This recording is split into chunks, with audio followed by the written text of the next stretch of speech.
La calle del cine, con Joaquín Bayet y Diego Muñoz. Se está perdiendo, o se ha perdido prácticamente por completo. Yo diría que a día de hoy hay dos vertientes. Una que es el cine esencialmente comercial. No nos engañemos, el cine ha sido siempre un negocio, un comercio, y cualquier cineasta, por muy independiente que sea o por muy por muy, digamos, personal que sea, su objetivo es que la película se estrene en cines y que la gente vaya a verla. Pero, evidentemente, hay un tipo de cine comercial que es el que copa las pantallas, habitualmente venido desde Hollywood, aunque no necesariamente. Estás escuchando Radio Amigos de la Calle. No pases sin dar un paso. Y hay otro tipo de cine que es el que sigue, digamos, el relato oficial, el relato político, ideológico instaurado. Eso estamos sufriéndolo aquí en España. Ahora es imposible ver, o casi imposible ver, una película española que no siga determinado relato ideológico del gobierno que está a día de hoy.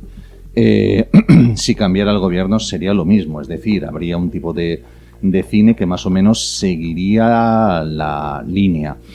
No hay un cine, o no existe a día de hoy un cine esencialmente crítico desde el momento en el cual se sigue un discurso ideológico, se sigue un relato ideológico.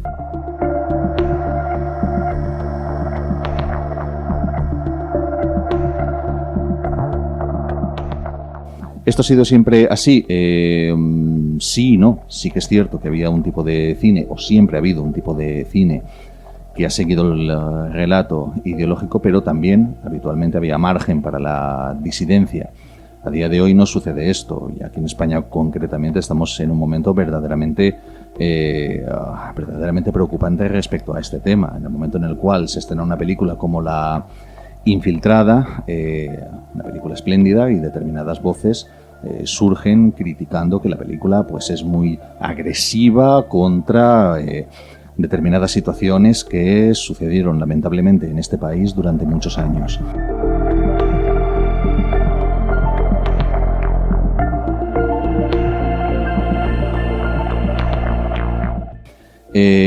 Una película que se desmarca, digamos, de determinado relato es atacada por parte de la ideología dominante. Así que no hay lugar para la disidencia, y cuando la hay, pues bueno, aunque sea tímida, se suele atacar, de tal forma que, por irnos a otros momentos históricos, cuando Eisenstein hace Iván el Terrible en el año 42 y La Conjura de los Boyardos, que es la segunda parte, en el 45, la tercera parte no puede hacerla, pues el gobierno de Stalin ve que la película evidentemente es una agresión hacia su propia imagen, cancela el proyecto, prohíbe la peli, y Eisenstein se convierte en un apestado aún más de lo que ya lo era. He puesto este ejemplo extremo para que se vea que cuando hay una disidencia que va hacia el discurso oficial, la respuesta siempre es esta. La diferencia es que la historia del cine durante muchos periodos sí que ha permitido esta disidencia, incluso en momentos complejos, complicados, en dictaduras, etcétera, etcétera, ya que siempre ha habido, aunque sea de forma metafórica, una expresión de una visión contraria.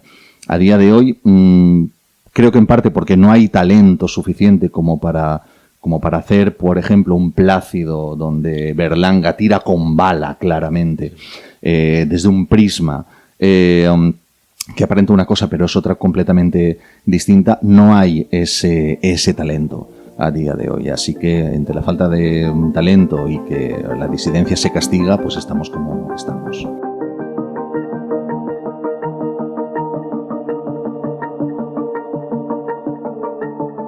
Incluso ahora había una polémica, no sé exactamente, por una película que se ha estrenado, no recuerdo el título, de Julio Mede.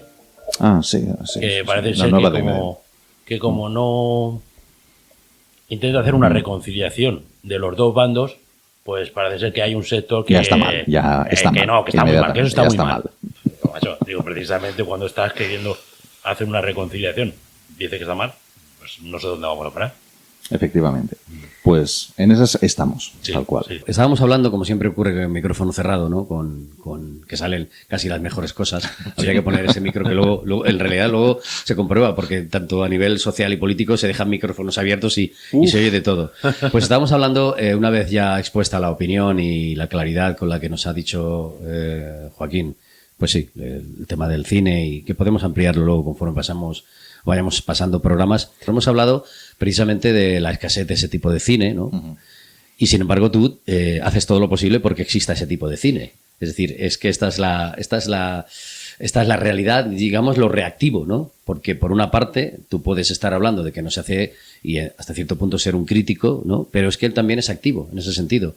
Ahora nos explicará, como digo, ahora mismo hay un festival en el que él es miembro de jurado, creo. Ahora nos explicará y también nos comentará un proyecto que iniciaron hace un tiempo de cine dedicado a la discapacidad, un festival sobre la, como veis, discapacidad. Encaja perfectamente. Ahora nos hablará un poquito de él también, y que por las razones, pues, de lo que ha sucedido últimamente, pues tuvieron que suspenderlo, pero bueno, porque es complicado luego hacer ese tipo de concursos, es decir, hay trabas o al revés, hay respuestas sociales activas, ¿o cómo lo ves tú? Hola, ¿qué opinas de Amigos de la Calle, Manolo? Pues que nos ayuda mucho. Gracias. Depende del festival, depende de quién lo financie, depende de muchas cosas. Yo soy programador en el Festival de Cine de Gáldar, que es una ciudad de Gran Canaria, y estoy trabajando como programador en ese festival desde hace 5 años. Uh-huh. Y bueno, allí a mí particularmente me dan libertad absoluta para que yo programe los largometrajes que yo quiera. Uh-huh. Lo cual es fantástico porque, digamos, el radio de acción que te dan es extraordinario y bueno, yo estoy muy a gusto. El equipo de dirección, Ángel Hernández, que es el que lo lleva, es un profesional como la copa de un pino y una persona fabulosa. Hay otro equipo de programadores de cortos con Paul Digler y Javier Chabanel, que también es fantástico. Es decir, es un equipo increíble.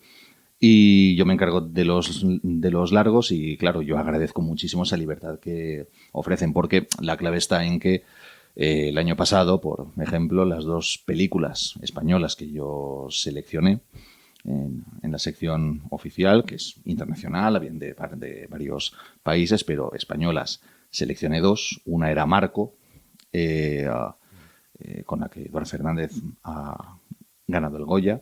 Uh-huh. Una película, digamos, dentro de la, llamémosle, industria española, por decir algo, pero una película que está muy bien, una película que sí que tiene cierta perspectiva crítica, uh-huh, pero a la par esa libertad que el festival ofrece hizo que seleccionara una película titulada Las Tierras del Cielo, que es una película hecha con literalmente 2 duros, literalmente en blanco y negro, que se estructura básicamente en conversaciones telefónicas entre los protagonistas. Es una película que no es que sea pequeña, es que es microscópica prácticamente, pero tiene un peso, tiene un valor.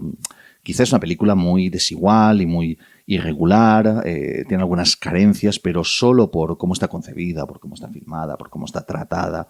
Hay una capacidad de riesgo en esa película verdaderamente admirable. Y lo ideal es eso, que un festival te ofrezca la posibilidad de seleccionar esta pieza y a la par combinarla con otra, digamos, más llamativa para el público. Porque si el público va a ver Marco, le gusta la programación que hay en el festival, también irá a ver esta otra.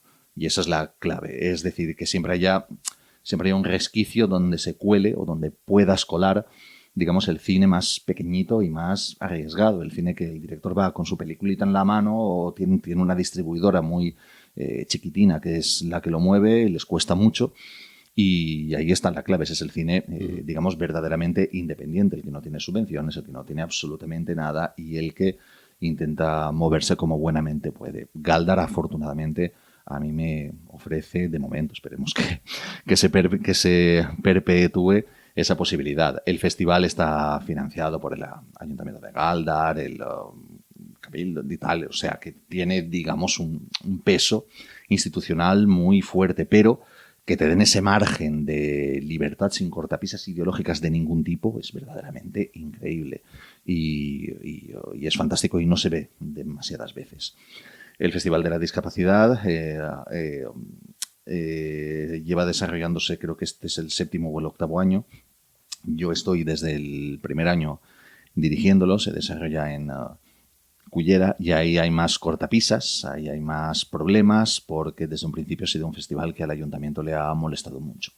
En Cullera hay otro festival que se lleva todas las ayudas y todas las facilidades, que es el de Kaleidoscopy, festival que paradójicamente creé yo hace muchos años, hasta que al final, bueno, terminamos bastante mal con el resto del equipo. Y bueno, y en el de ANEC, que es como se llama, Festival de Cine sobre la Discapacidad, ANEC, pues hacemos lo que buenamente podemos.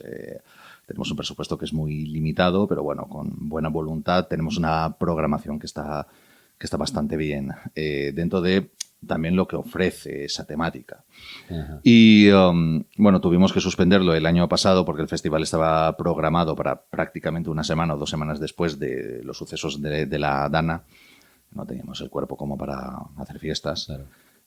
Lo cancelamos y ahora pues hay fechas nuevas que son, creo que es en julio, principios de julio, si no recuerdo mal.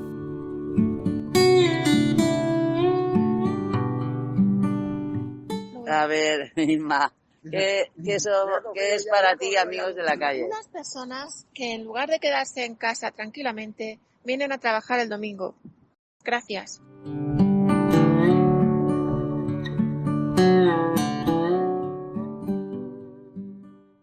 La gente que nos has comentado, las personas que nos han comentado son personas de cine, ¿no? Sí. Te lo digo porque, Diego, tú recuerdas muchas veces, no sé si coincidiréis en esto, que actualmente muchas de las personas... Antiguamente la gente que estaba en las grandes compañías, no sé, digo la Warner o en fin, no me suena, ¿no? Eran gente que había vivido el cine, que había mamado el cine, ¿no? Y hoy día, a lo mejor no es eso, ¿no? Hoy día lo que existe son personas que están interesadas solamente en sacar un beneficio y no digo que no vean cine, pero que no viven esa pasión de forma tan cercana. Tú muchas veces lo has comentado, ¿no? Sí, yo creo que ese es uno de los problemas del cine, que la gente de los grandes productores de ahora no han mamado el cine, como antes. Antes, pues estaban los grandes, Griffith y toda esta gente, porque lo había mamado. Luego, pues, lógicamente, pues montan sus productoras y demás. ¿Qué hace que tenga más validez moral? Y luego más validez a la hora de plantear un cine de calidad. El hecho de que yo tenga dinero y pueda mover lo que me interesa, o el hecho de que se creen festivales de este tipo y hay una pasión intrínseca dentro del que lo crea. No sé, ¿cómo está el tema? A ver, los festivales es un marco para mí ajeno a todo esto. Un festival simplemente es un escaparate. Es un escaparate donde mayor o menor grado puedes ver una realidad. El problema viene del cine actual, de la gente que hace cine actual. Si nos remontamos a, como tú decías, a Griffith, a productores de peso como David o Selznick, no sé, gente que verdaderamente, Irving Thalberg, gente que no solo mamaba el cine, es que estaba creando el cine en ese momento, es que estaba generándolo, estaba creándolo. Efectivamente, o sea, Chaplin se asocia con Griffith y con Douglas Fairbanks y crean United Artists en el año 19. Es gente que viene de la propia esencia del germen del cine, de cómo está generándose en ese momento todo un lenguaje y todo un arte. Pero el problema viene cuando los que empiezan a hacer cine ya provienen de las universidades. El problema viene ahí. Hay un cambio generacional que se da en los años 70, con lo que se llama Nuevo Hollywood, por ceñirlo a un momento muy concreto y a un país muy concreto que es Estados Unidos, donde la gente que empieza a hacer cine ya no viene de desarrollar todo tipo de trabajos en una productora, es decir, ya no viene de ser ayudante de dirección no sé dónde, o de encargarse de los efectos o del montaje o de no sé qué, sino que estudia cine en las universidades y esto le lleva a hacer cine, que es el tipo, pues, George Lucas. Spielberg no entró en las universidades o en la universidad, pero bueno, tenía vínculos y tal. Es decir, ya es un tipo de cineasta que cambia. ¿Qué sucede? Que es la última generación cinéfila. Esa es la última generación que verdaderamente le apasiona el cine, le gusta el cine. Porque cuando tú ves La Guerra de las Galaxias, que le hace George Lucas en el 77, y ves el momento en el que Luke Skywalker va donde viven sus tíos y ve que está todo destrozado, que lo han incendiado y tal, George Lucas está planificando esa secuencia como la secuencia en la que Ethan Edwards, en Centauros del Desierto, regresa a casa de su hermano y ve que le han incendiado los indios. Está planificada prácticamente igual. Es decir, George Lucas ha mamado un tipo de cine de John Ford, de Howard Hawks, de Raoul Walsh, de los grandes, y lo aplica ahí. La generación que viene después, Centauros del Desierto, ya no le interesa lo más mínimo. Le interesa La Guerra de las Galaxias en el mejor de los casos. La calle del cine, con Joaquín Bayet y Diego Muñoz. ¿De dónde viene eso? Pero ni Centauros del Desierto, ni La Fortaleza Escondida, ni nada. Le interesa únicamente el cine a partir de un determinado momento. ¿Esto qué sucede? Que se va agravando con el paso del tiempo. A día de hoy, La Guerra de las Galaxias, que es del 77, es ya prehistórica. La gente pone el límite en el siglo XXI. No ve películas anteriores al siglo XXI. Ninguna. Ya, por tanto, sin embargo, disculpa, existe hoy una biblioteca universal que es Internet.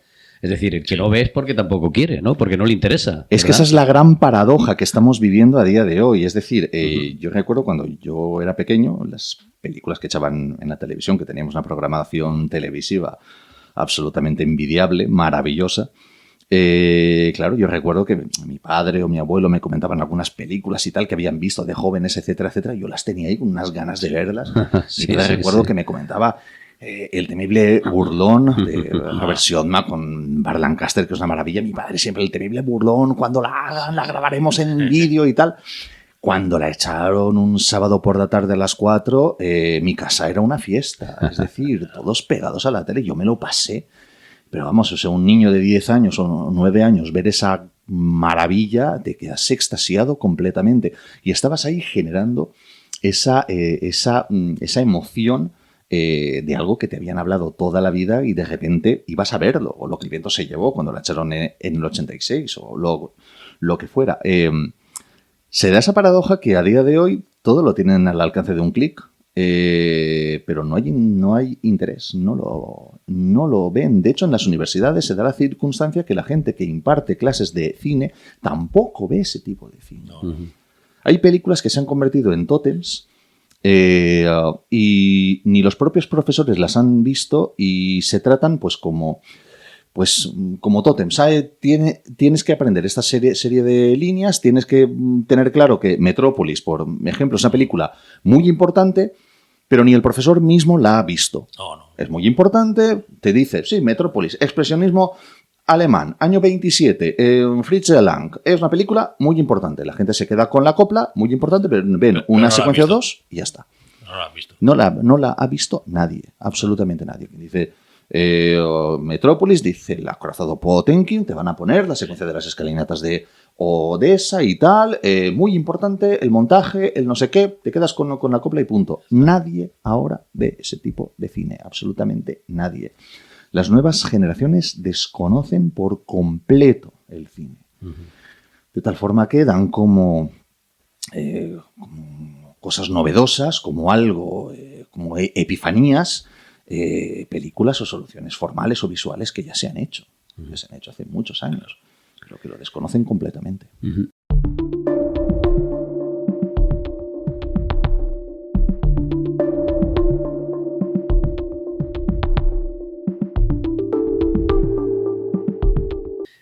existe gente como tú haciendo estos festivales, ¿no? Que intenta que se mueva este cine, porque, por ejemplo, el que más me suena ahora mismo, no sé, igual tú eres más entendido, el Festival de Sundance, creo que es que, no sé si lo ha hecho Robert Redford, creo que Sí, Robert Redford. este también se interesa en un cine de autor, que luego también, si quieres, antes de terminar, definiremos eso que significa de autor, ¿no? Sí.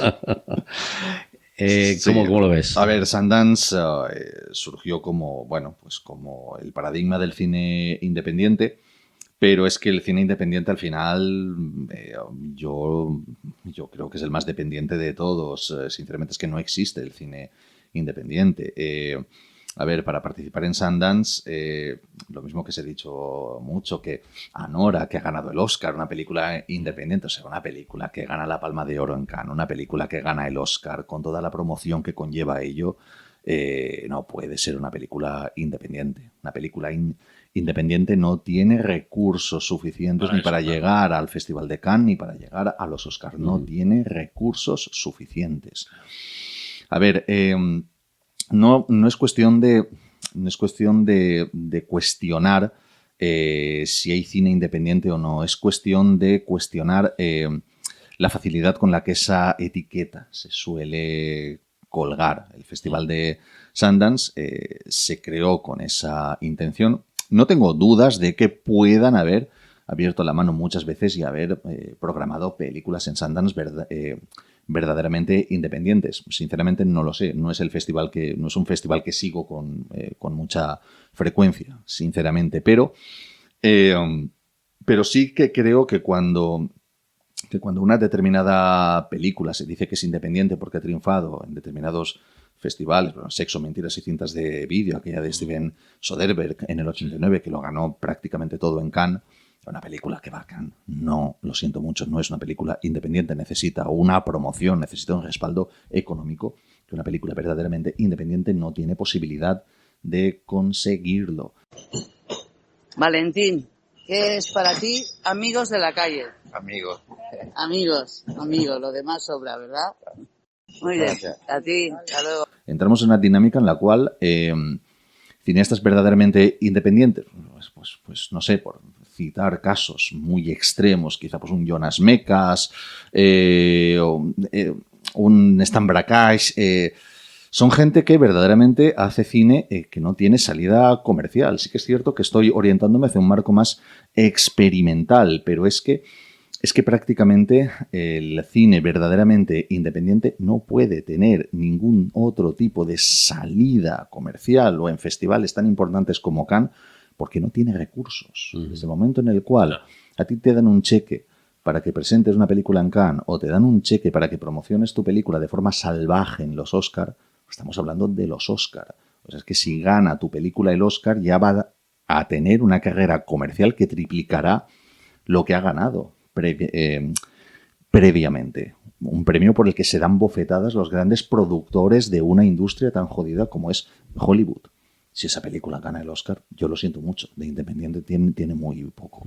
Así que, no sé, el marco de los festivales es muy complejo y puede ser muy equívoco muchas veces. Te he comentado el término cine de autor. ¿No? Cine de autor, porque tú eres autor, tú también haces tus cortos, él también. Todo el mundo es autor. Claro, entonces eso de cine de autor, ¿cómo se comulga? Es decir, cuando se vende eso, ¿es por alguna razón especial? No sé qué pensáis. Para mí si lo digo sinceramente, para mí es una memez. Es una memez que se sacaron los críticos de Callers, de La Manga, en los años 50. A ver, sí que es cierto que ahí podía tener cierta lógica, pero es una memez. Básicamente por un hecho, porque el cine de autor, si lo circunscribimos a que cuando tú ves una película de François Truffaut o de Jean-Luc Godard o de Antonioni o de lo que sea, pues identificas que esa película es suya. Sí, es cine de autor y tal, ¿vale? Pero es que yo cuando veo una película de Raoul Walsh que trabaja para la industria de Hollywood, en la Universal, en la Warner y tal, yo veo un plano y ya sé que es películas de Walsh. Sé que esas películas de Raoul Walsh. En Raoul Walsh nadie dice que es cine de autor, ni muchísimo menos, pero yo veo un plano no de las películas más conocidas de Walsh, como Al Rojo Vivo y tal, pero una película quizá de las menos conocidas que tiene Walsh, La Pelirroja, o yo qué sé, una de estas más artistas y modelos, la que hacen el 37 y tal, una de estas más. Yo veo un plano, yo ya sé que esa película es de Walsh, porque sé cómo filma Walsh. Por tanto, claro, cine de autor. Si un señor, por muy poca personalidad que tenga, coloca la cámara en un sitio determinado para filmar algo, ha colocado la cámara ahí por algo, porque cree que ese es el sitio adecuado. Ni 10 centímetros allá, ni 10 centímetros acá. No, es ese sitio. Si es ese sitio, esa es su mirada. Y es un autor, ya sea Jean-Luc Godard o ya sea el señor que hace cortos que vive aquí al lado. Pero es eso. Sí. Bueno, vamos a ir llegando al final. Vamos a tocar 2 puntos. Uno es lo que comentamos al principio, el tema del cómo toca la solidaridad bueno, has dicho películas. De hecho, al principio, cuando comenzamos la andadura del proyecto, hacíamos un pequeño apartado, una pequeña cápsula en la que hablábamos de algún tipo de película que estuviera relacionada con ello. Entonces, la pregunta que os lanzo es la siguiente. No sé si es que también, porque claro, va a depender... como todo, de los intereses y de los ojos de quien lo mire. La solidaridad en el cine se ha convertido en un negocio también, o en algo que no interesa, o en algo que da mucho nombre, por ejemplo, ¿no? Que suele suceder a nivel de, pues eso, mira, Pepito ha ido a un acto solidario y demás, ¿no? El problema está en la gente que se le ocurra, que está dentro, que es esa experiencia es, pues eso, experiencial, ¿no? Y directa. Entonces, no sé si tiene una cabida, o se puede llamar, o meter el tema solidario, o humano, o de las carencias, como tú muy bien has dicho, Joaquín. Ha habido épocas en las que se ha utilizado como propaganda política, o no, como... Entonces, actualmente, ¿cómo lo veis el tema? Es decir, primero yo creo que hace falta, pero no sé el enfoque, no lo sé si el tratamiento tiene que ser distinto, o varía en función de la sociedad en la que tenemos actualmente y por lo tanto también hay que mirarlo con lupa. No lo sé. ¿Qué opináis de esto, en este caso? Radio Amigos de la Calle. El viaje continúa. Depende, como decía él antes, depende del gobierno que está, pues hay que sacar, pues en esta película tenemos que sacar un homosexual, un no sé cuánto, un no sé qué, unos estereotipos ya por fuerza. Uh-huh. Y para mí, una película se basa en el guión. Uh-huh. Si el guionista no le hace falta sacar X personajes, el meterlos con calzador. Sí, es decir, que existe una... sí. Eso sí que no me... Uh-huh. Pero yo me refería también al hecho de que, como bien decía Joaquín, hay festivales o hay congresos o como quiera llamarlo, hay entidades o productoras o cineastas también amateur, ¿no?, que quieren incluir eso independientemente de que exista una ideología detrás. Pero luego, y claro, a nivel comercial, no sé qué pensaréis. Es decir, al final, ¿tiene una validez humana? ¿Sirve para algo? ¿Una propaganda? El tema de la solidaridad, a ver, es que tendría que tratarse desde muchísimos ámbitos, muchísimos aspectos, pero a ver, hay una cosa, yo tengo clara una cosa, o sea, no existe la solidaridad entendida a nivel social cuando hablamos de cine.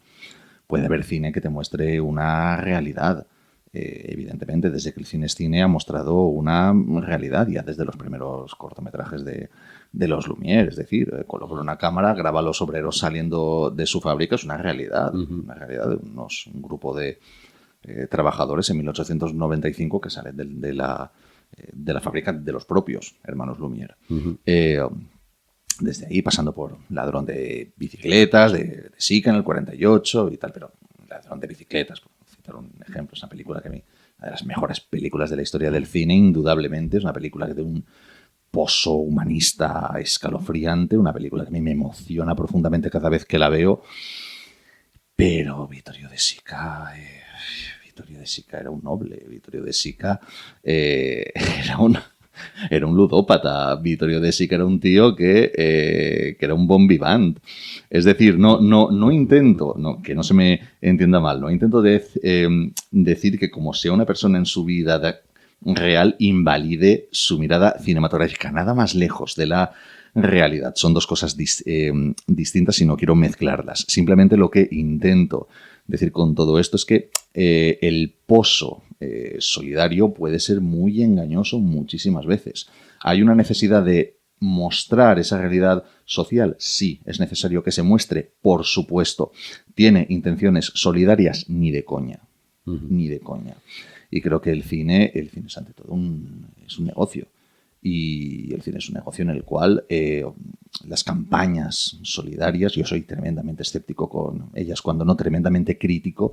No, es que los fondos de esta película van destinados no sé dónde, es que los fondos de no sé qué, creamos una asociación, no lo digo por vosotros, ni muchísimo menos, pero creamos una asociación que tiene esto. Vale, o sea, no me vengas con milongas, tú lo que estás creando es un determinado chiringuito para determinadas prebendas económicas que se traducen siempre en lo mismo, en subvenciones, en ayudas y en puñetas. Y sucede exactamente tanto en los festivales de cariz más aparentemente solidario como en las películas que muestran una realidad, no sé qué, no sé.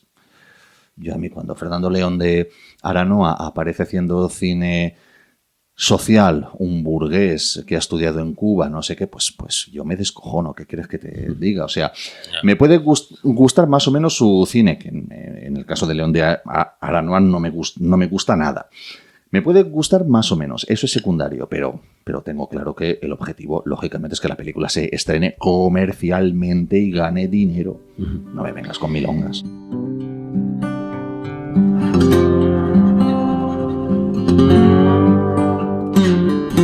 Bueno, pues llegamos casi al final de este primer viaje.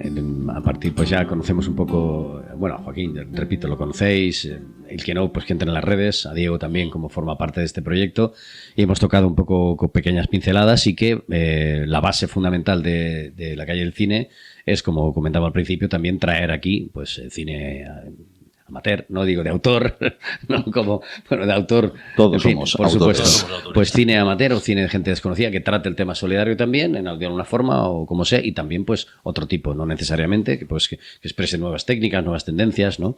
Y ahora la última pregunta que os lanzo a los dos, que yo creo que esta tiene tela, sobre todo por la actualidad que se está moviendo tecnológicamente. La IA, la inteligencia artificial que está invadiendo todo, y bueno, hoy día, ya te digo, en Japón existe una emisora de radio que está gestionada por una IA. Es decir, ya todos los programas y toda la programación no hay ni una persona.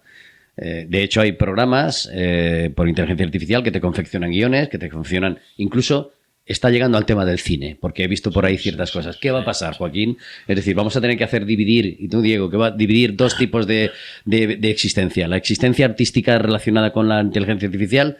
Y la humana. Bueno, yo creo que en general, ¿no? Pero tal y como está el patio ahora, porque por el momento está empezando, pero ya hay indicios de... ¿Cuál es el problema? Que nos van a joder, entonces. Sí, porque la creatividad ya al final va a pasar en plano, ¿no? No, bueno, la creatividad hace ya tiempo que me parece a mí que está muy mermada. Pero en este caso con la incursión de... Con la incursión de la inteligencia artificial, algo que sí que se me ocurre es que, por ejemplo, los diálogos tan chispantes que había antes, sí, en las películas, pues a lo mejor le dice, oye, ponme un diálogo de... Sí, pero no deja... coño, pero no deja de ser... Por lo menos habría alguno. Ya, porque hoy en día... pero no deja de ser hecho por una máquina que al final, de alguna forma, pues... Es que a la gente hoy no se le ocurren esos diálogos. No sé, ¿tú qué piensas, Joaquín? A ver, yo he escuchado auténticas, no sé, cosas que te llevan a un escenario... Bueno, ya estamos en un escenario de ciencia ficción, pero te llevan a un escenario ya, en fin. Vamos, yo he escuchado cosas como que dentro de X años tú vas a... en las plataformas que tenemos ahora, Netflix y tal, tú vas a hacer tu propia peli. Es decir, quiero una película que el protagonista sea Humphrey Bogart con, qué sé, Marilyn Monroe y que la dirija con el estilo de John Ford, por decir barbaridades. Y la IA te va a hacer con este tema, pues creo que no sé qué, creo que él sea un vaquero que, en fin, y eso que Bogart Westerns tiene pocos, pero bueno, que quiero que sea esto, pues la IA te la va a hacer y la verás y ya está. Creo que ya, a ver, esto cógelo con pinzas porque lo leí pero muy grosso modo, pero creo que ya quieren legislar para que los actores mantengan, digamos, sus derechos y no sean comidos por la IA. Así que estamos en un escenario que no sabemos lo que va a derivar. Yo, sinceramente, tengo mis dudas de que esto, primero, sea algo positivo. Cierto. Y, por otra parte, también tengo mis dudas de que, al final, todo esto nos lleve a un concepto cinematográfico distinto. Sí. Porque sí que es verdad que el cine ha ido teniendo sus avances tecnológicos. Cuando empezó el sonido en el año 27, aunque ya habían pruebas previas y tal, pero bueno, todo el mundo, Chaplin entre ellos, era un enemigo acérrimo del sonido. Eso era cargarse el cine y tal. El sonido se ha estabilizado sin ningún problema. Las pantallas anchas, que a principios de los 30 fueron un fracaso con el Grandeur y tal, posteriormente el Cinemascope, que si la televisión iba a comerse el cine, que si después el DVD o las plataformas. Claro, pero estos avances son, digamos, periféricos, por decirlo de alguna forma, salvo el del sonido, que quizás sea el elemento técnico más importante que ha tenido el cine en toda su historia, porque es cambiar todo un lenguaje. Sí. El resto han sido periféricos, pero es que ahora estamos en una línea que sí que hay otro cambio de lenguaje, sí que hay otro cambio de lenguaje. Por tanto, estamos en un escenario lleno de incógnitas que no sabemos dónde nos llevará. En todo caso, yo sí que creo que siempre habrá gente con una cámara en la mano. Hombre, esperamos, ¿no? Esperamos. Sí. Lo que pasa es que, claro, al principio terminamos ya. En este caso, generalmente los programas nuestros son condensados, pero podemos dividir este en dos partes, que es intenso y además... Si no se me ha enrollado tanto, lo siento mucho. No me refiero porque quiero decir porque son temas muy amplios pero lo que yo creo, no sé si una opinión ya y terminamos con esto, es el tema que socialmente yo creo que no estamos preparados ni tenemos una conciencia real de lo que supone la inteligencia artificial. Tú fíjate, artísticamente, yo que siempre he pensado, ¿no? El arte nos libera, el arte nos hace, pues... y ahora resulta que una maquinita va a llegar en 5 minutos, te va a hacer lo que tú tardas en hacer X tiempo. Entonces, el concepto de creatividad, y como tú dices, ya dentro de poco va incluso cualquiera a decir que se puede hacer una historia, y dices, ¿en qué nivel estamos? O sea, ¿dónde vamos a quedar nosotros? ¿No? O sea, ¿aquí qué va a pasar? Pero ¿Qué va a pasar? Aunque esté la inteligencia artificial, está el autor, y el autor puede ir por su pasa que eso habrá camino y es libre. Sí, es cierto. Lo que ocurre es que yo creo, no sé, tengo la sensación. Claro, lo que tiene es que no meterse en el camino de la inteligencia artificial. Yo. Sí, claro, habría que legislar dos cosas. Pero hay que tener en cuenta lo que significa la inteligencia artificial para las nuevas generaciones, porque nosotros, yo ya tengo 47 años, para mí inteligencia artificial es... Terminator haciendo un viaje en el tiempo para matar a Sarah Connor. Para mí, inteligencia o videojuegos de última generación. Videojuegos yo no he jugado nunca, pero que tengo ese concepto de algo negativo, algo oscuro, algo muy distante. Pero un chaval que en estos momentos tenga 5 años, dentro de 20 años, 25 años, hará cine. Para él, la IA será como para mi generación el vídeo VHS. El Super 8, el VHS, sí. Efectivamente. Sí. Por tanto, claro, será algo tan sumamente cotidiano, algo normal, que veremos lo que yo en qué nos lleva esto. Claro, la diferencia para mí es la autonomía, ¿no? La individualidad de la propia IA, ¿no? Que sea capaz de... Porque antes, como tú decías, los cambios los generaba el ser humano y los podía controlar el ser humano. Pero ahora mismo, hasta el nivel que pueda evolucionar, en el que ya independientemente de ti puede generar cosas y has perdido totalmente el control que puedes aportarle tú, el ser humano, ya veremos. Bueno, pues nada, como veis, un tema muy amplio que también, ¿no? De hecho, al final se generan también concursos de películas hechas por inteligencia artificial. Ya lo hay. Los hay. Pues muchísimas gracias, Joaquín, Diego. Un placer. Esta es la idea, la simbiosis, la síntesis de lo que vamos a hacer.